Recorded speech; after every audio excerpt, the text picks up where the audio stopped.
Assalamualaikum warahmatullahi wabarakatuh. Selamat pagi pemirsa Cek TV. Bincang Pagi hadir kembali untuk menghangatkan pagi Anda. Saya Arif Rohim akan menemani perbincangan kita pada pagi hari ini dengan tema Lulusku, Usahaku, Suksesku. Nah, seperti yang kita ketahui pemirsa, bahwa saat ini mata kita sering diperlihatkan dengan seragam-seragam sekolah yang dipenuhi dengan coretan-coretan dari cat spray. Momen-momen kelulusan tersebut seakan menjadi euforia baru dalam sebuah dunia pendidikan. Padahal dalam kenyataannya, dunia nyata sudah menyapa. Nah, saat itulah siswa-siswa dihadapkan dengan berbagai pilihan yang ada. Apakah ingin melanjutkan ke perguruan tinggi atau malah mungkin akan lanjut dan terjun ke dunia kerja. Oke, untuk menjawab pertanyaan tersebut, Bincang Pagi sudah menghadirkan narasumber langsung dari kota Serang, Banten, adalah seorang pahlawan tanpa tanda jasa. Ada Bapak MC BJR SPD. Selamat pagi Bapak. Selamat pagi. Iya Bapak, mengenai tadi tentang euforia pendidikan, euforia kelulusan tadi Pak, kira-kira ada pendapat tersendiri nggak dari Bapak nih selaku pendidik juga? Ya, dalam mengungkapkan kegembiraan barangkali bagi anak-anak yang mendapatkan kelulusan ya, tidak semestinya seperti yang diungkapkan tadi, dengan mencoret-coret, bahkan juga ada yang pawai dengan tidak konvoy begitu ya Pak ya, mungkin tidak mengindahkan aturan-aturan lalu lintas. Iya. Saya pikir itu rasa syukur yang salah. Oh begitu, jadi patut disyukuri harusnya Pak ya? Artinya kelulusan ini patut disyukuri lah, gitu tuh. Rasa syukur yang salah kalau memang ya luapan kegembiraan itu yang diungkapkan tadi. Ya semestinya ya barangkali yang harus kita tanamkan ke anak-anak itu ya sujud syukur ya barangkali. Begitu. Ya, sujud syukur dan merasa banyak terima kasih pada orang tua dan guru barangkali. Karena memang semata-mata kelulusan itu bukan usaha mereka 100% ya. Iya. Gitu tuh. Tapi ada pihak-pihak lain yang terlibat juga.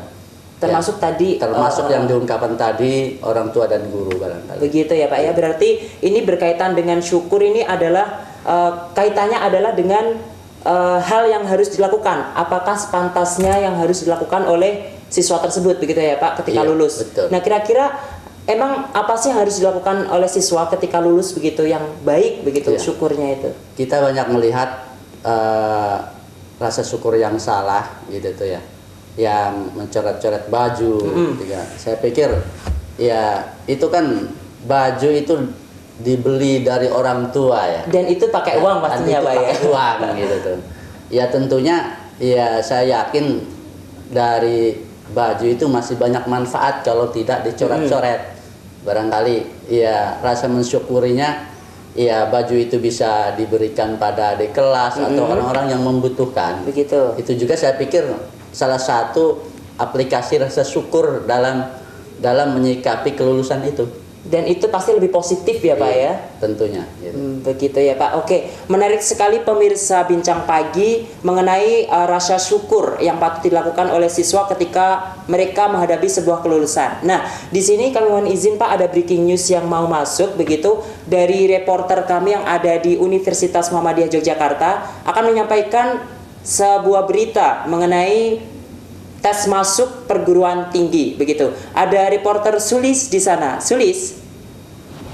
Baik Arif dan pemirsa, saat ini saya berada di Universitas Muhammadiyah Yogyakarta, tepatnya di Gedung Sportorium Universitas Muhammadiyah Yogyakarta. Nah, saat ini kebetulan di sini sedang dilaksanakan tes penerimaan mahasiswa baru atau yang lebih dikenal dengan paper based test. Nah, paper based test saat ini diikuti oleh 1.700 calon mahasiswa yang akan menduduki 8 fakultas dan 1 program vokasi. Iya, Sulis. Coba bisa dijelaskan dan digambarkan bagaimana proses dan juga pelaksanaan ujian yang ada di Sportorium Universitas Muhammadiyah Yogyakarta, Sulis? Oke, baik Arif dan Permisa, untuk prosesnya nanti peserta yang telah mendaftar kemudian melakukan registrasi di meja registrasi. Tadi tepatnya pukul 7.30 peserta melakukan registrasi, kemudian mengisi formulir yang sudah mereka serahkan kepada Biro Admisi tentunya. Nah, mereka kemudian menempelkan sidik jari mereka dalam fingerprint yang telah tadi saya sampaikan. Nah, fingerprint tersebut untuk mengatasi adanya peserta-peserta yang menggunakan jasa joki untuk mengerjakan soal-soal ujian yang ada di dalam paper based test.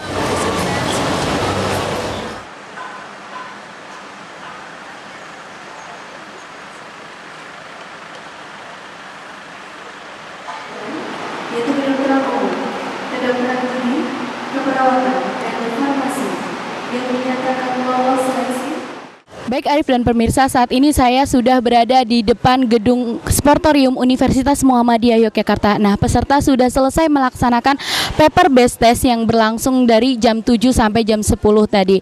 Nah, saat ini saya sudah berada di samping salah satu peserta. Nah, Mas boleh sebutkan namanya? Nama saya Fakir Rizky Pratama, ya dari Lampung.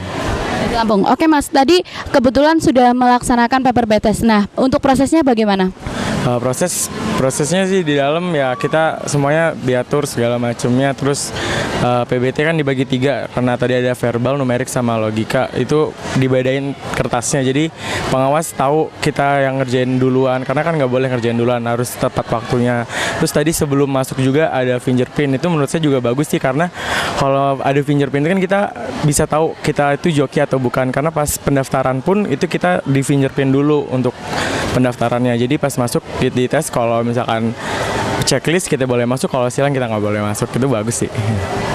Baik, berarti untuk overall semuanya sudah oke? Iya, udah bagus, udah oke. Dari tahun kemarin ke tahun sekarang udah bagus.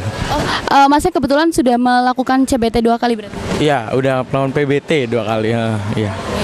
Baik pemirsa, peserta yang melaksanakan PBT tadi memang merasakan bahwa PBT saat ini sudah berbeda dengan PBT sebelumnya. Nah, saat ini saya Sulis melaporkan untuk Cek TV. Oke, terima kasih Sulis atas laporannya langsung dari Universitas Muhammadiyah Yogyakarta. Kita kembali lagi pemirsa Bincang Pagi mengenai kelulusan dan juga bagaimana untuk mensyukuri itu. Oke, Pak Sibli begitu ya. Ketika sudah lulus begitu, siswa-siswa itu pastinya dihadapkan dengan berbagai pilihan hidup. Mungkin dia itu harus kuliah atau mungkin setelah itu ingin kerja begitu. Kira-kira setelah lulus itu mereka yang harus dilakukan dan dipersiapkan itu apa saja nih Pak? Iya, sebenarnya perjuangan mereka masih panjang ya. Barangkali tadi diungkapkan kesuksesan itu belum, saya kira ya. Karena mereka masih perlu berjuang lebih keras lagi. Karena ya mungkin setelah lulus mereka ya apakah nanti ke perguruan tinggi ataupun kerja itu juga kan perlu perjuangan lagi. Benar. Ya apalagi hari ini ya gitu tuh. Persaingan lebih banyak lagi, apa itu mau perguruan tinggi ataupun juga kerja gitu tuh. Artinya ya di arti sukses ini saya pikir belum 100% ya, belum dikatakan sukses beneran gitu. Oke. Nah, berarti kalau belum bisa dikatakan sukses nih, kira-kira untuk mencapai itu, untuk bisa persaingan itu bisa dilaluinya dengan baik, setelah lulus itu sebaiknya apa yang harus dilakukan oleh siswa-siswa itu setelah ia menerima tadi surat kelulusan begitu? Iya. Ya tentunya banyak persiapan yang harus dipersiapkan oleh anak-anak yang sudah lulus. Ya, tentunya ya dari kami sendiri sebagai seorang pendidik dari awal-awal sudah mempersiapkan anak itu ya, mengarahkan juga, dan apa dia mau melanjutkan ke perguruan tinggi ataupun kerja, semuanya itu kan terus diarahkan. Benar. Ya artinya nanti tinggal merekanya saja gitu tuh, persiapannya seperti apa ya, tentunya tidak lepas juga dari bimbingan orang tua ya. Lagi-lagi jadi tidak hanya peran pendidik ya Pak ya. Iya tentunya itu. Artinya orang tua juga yang tentunya nanti setelah lulus mereka akan lepas dari sekolah. Disinilah mungkin peran orang tua yang yang lebih dominan untuk mengarahkan anak-anaknya untuk melanjutkan perguruan tinggi ataupun juga kerja. Begitu. Kan begitu. Ini posisinya Pak Sibli nih sebagai selain sebagai pendidikan juga sebagai orang yang berkecimpung di dunia konseling juga, BK begitu ya Pak ya. Nah, kira-kira itu dari sekolah sendiri itu ada nggak sih sentuhan-sentuhan untuk orang tua agar ada motivasi bagi anaknya begitu Pak? Ya. Mereka sebelum menerima pengumuman kelulusan ya tentunya mereka koordinasi dulu dengan para orang tuanya ya. Gitu. Dari koordinasi itulah kami menanyakan kepada anak apakah mereka harus diteruskan ke perguruan tinggi mana atau mau bekerja begitu. Iya. Mungkin dari situlah kami mendapatkan informasi gitu. Seharusnya bagaimana ini ya, nanti anak selanjutnya dibimbing dan diarahkan. Benar.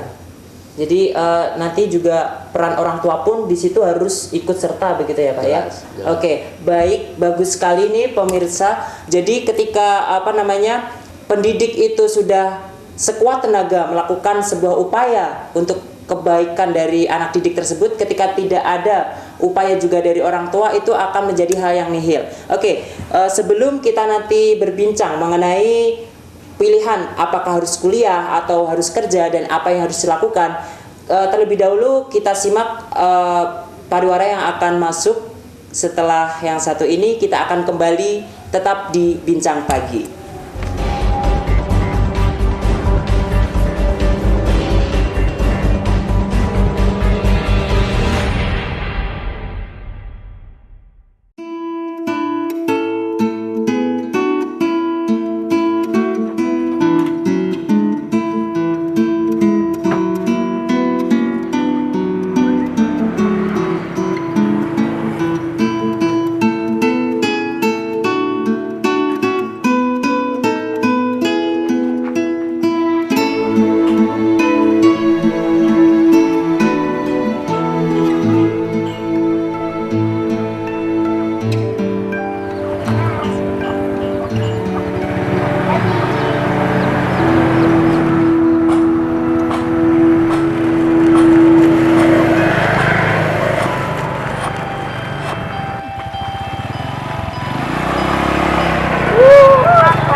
Nggak punya sepeda. Aduh. Nggak mau. Kamu kan nggak punya sepeda. Ada apa Akbar? Fadil, Anton, ayo bareng. Nggak mau. Ya udah Akbar, ayo bareng aku.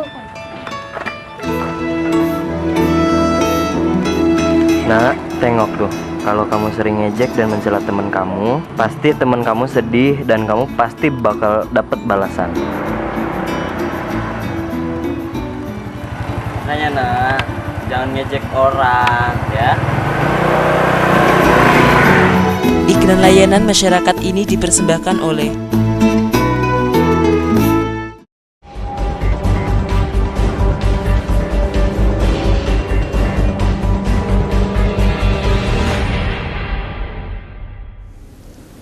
Oke, terima kasih masih bersama Cek TV tentunya dalam acara Bincang Pagi bersama Pak Sibli dan juga saya Arif.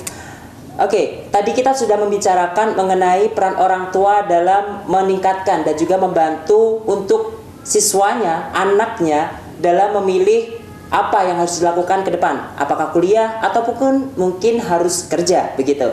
Nah, Pak Sibli, ketika ada siswa yang memilih untuk kuliah begitu, kira-kira untuk mendapatkan jurusan ataupun fakultas dan juga universitas yang sesuai dengan dirinya, itu adakah tips ataupun cara tersendiri begitu Pak? Ya, kami mengarahkan anak-anak yang akan melanjutkan kuliah tentunya melihat dari di sana kan sebelum masuk ke sekolah itu kan ada tes IQ ya. Oh, ada tes IQ. Ya, itu waktu masih kelas 1. Iya, itu barangkali itu juga salah satu rujukan sebagai prospek ke depan untuk melanjutkan kuliah. Di samping memang nanti bakat juga itu kan tentunya bakat terus berjalan dari kelas 1 sampai kelas 3. Itu untuk mengetahui bakat sendiri itu apakah ada tesnya atau mungkin dilihat dari kemampuan anak itu ketika kesehariannya begitu? Ya sebenarnya sih tidak ada tes khusus ya. Kita kan hanya tinggal mengarahkan saja. Baik. Tinggal mengarahkan kepada anak didik kita, ya sebaiknya kalian kuliah di sini atau di sana. Yang sehingga nanti kita mengarahkan kita ini supaya nanti mereka tidak salah memilih, arah begitu ya, tidak salah memilih perguruan yang dia akan masuki kan begitu. Jadi memang di situ sekolah juga harus mengetahui bakat dan juga minatnya anak tersebut begitu ya Pak ya. Oke, itu untuk mendapatkan perkuliahan yang baik. Ketika misalkan anak tersebut memilih bekerja begitu Pak, adakah saran ataupun hal yang disampaikan ke sekolah untuk anak itu mungkin Pak? Iya, kalau ya barangkali untuk bekerja ya tentunya ya karena memang hari ini lulusan SMA itu sangat sulit Benar untuk sekali. bekerja ya. Gitu tuh.